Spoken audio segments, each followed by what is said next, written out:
Naglilinis siya ng katawan niya. Ayan. Naglilinis po siya ng katawan niya. Eh. Oo. Ayan, super linis niya ang katawan niya.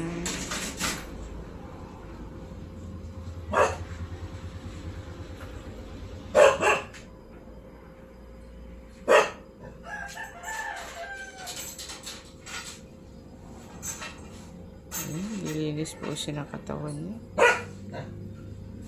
Ayan. Napakakintab ng sibuyas. Sibuyas, white, ay, oh, tama. White onion. Grabe. Sa sobrang mahal ng sibuyas, siguro mga 1 linggo ko itong gagamitin. Kasi ang laki po eh, oh. Ang laki niya.